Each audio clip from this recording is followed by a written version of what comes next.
এদিকে প্রত্যয় pension scheme বাতিল এবং স্বতন্ত্র বেতন স্কেলের দাবিতে আজও কর্মবিরতি পালন করছেন ঢাকা বিশ্ববিদ্যালয় সহ দেশের ৩৯টি পাবলিক বিশ্ববিদ্যালয়ের শিক্ষক কর্মকর্তা কর্মচারীরা। শ্রেণীকক্ষ বিভাগীয় অফিসগুলোতে তালা ঝুলছে, ফলে সেখানে নেই শিক্ষক শিক্ষার্থী।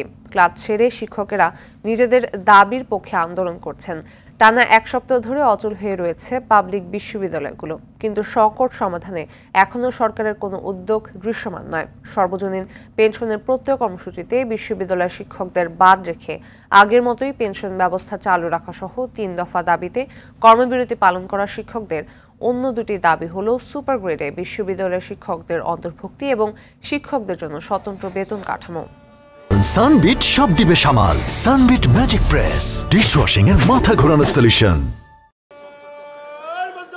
আমরা মনে করছি যে পেনশন স্কিমটা চাপিয়ে দেওয়া হয়েছে প্রত্যয়, এটি পুরোটাই অযৌক্তিক। কারণ হচ্ছে নতুন একটা বিষয় বা নতুন একটা কর্মসূচি যদি চাপিয়ে দেওয়া হয় বা আরোপ করা হয়, তো সেক্ষেত্রে যারা স্টেক হোল্ডার তাদের সাথে অবশ্যই কথাবার্তা বলে তাদের সাথে বসে সিদ্ধান্ত নিয়ে কাজগুলো করতে হয়। আমরা আগে থেকেই আমাদের যে পেনশন স্কিম ছিল আমরা সেটাতেই বহাল থাকতে চাই। এই প্রত্যয় স্কিম আমরা মানি না।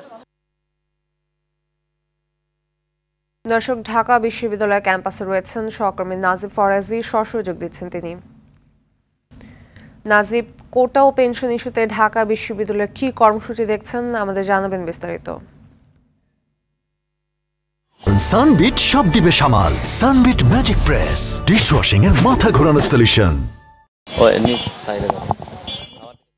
10টার পর থেকেই এই পেনশন স্কিম বাতিলের দাবিতে কর্মকর্তা কর্মচারীরা বিক্ষোভ, অবস্থান কর্মসূচি এবং কর্মবিরতি পালন করছেন এবং 12টা থেকে শুরু হয়েছে শিক্ষকদের কর্মবিরতি এবং অবস্থান কর্মসূচি। শিক্ষকদের এটি চলবে 12টা থেকে 1টা পর্যন্ত এবং যে বিশ্ববিদ্যালয়ের কর্মকর্তা কর্মচারীদের তাদের যে বিক্ষোভ এগুলো তারা দুপুর পর্যন্ত তারা চালিয়ে যাবেন।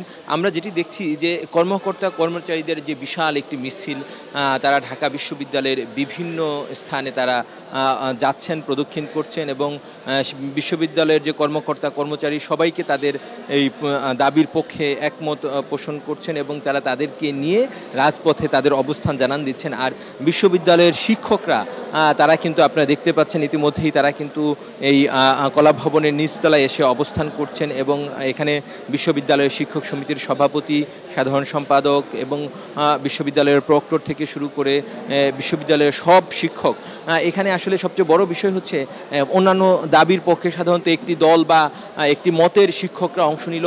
এই পেনশন স্কিম বাতিলের দাবিতে বিশ্ববিদ্যালয়ের সব দল, সব মতের, সব পক্ষের শিক্ষকরা ঐক্যবদ্ধভাবে আন্দোলন করছেন এবং তারা বলছেন যে এই অযৌক্তিক যেটি তাদের উপর চাপিয়ে দেওয়া হয়েছে সেটি অবশ্যই তাদেরকে বাতিল করতে হবে এবং তাদের আগের যে সুযোগ সুবিধা সেটি তাদেরকে ফিরিয়ে দিতে হবে। এই দাবিটি তারা করছেন এবং বলছেন যতক্ষণ পর্যন্ত না এটি মেনে না নেওয়া হয় ততক্ষণ পর্যন্ত তারা ক্লাসে ফিরে যাবেন না, তাদের এই কর্মবিরতি তারা চালিয়ে যাবেন এবং এর ফলে কিন্তু বিশ্ববিদ্যালয় এক প্রকার বিশ্ববিদ্যালয় গেল কয়েকদিন ধরে অচল রয়েছে। কোটা আন্দোলন এবং এই শিক্ষকদের আন্দোলনের কারণে পুরো শিক্ষা ব্যবস্থাই আসলে অচল হয়ে পড়েছে বিশ্ববিদ্যালয়গুলোতে।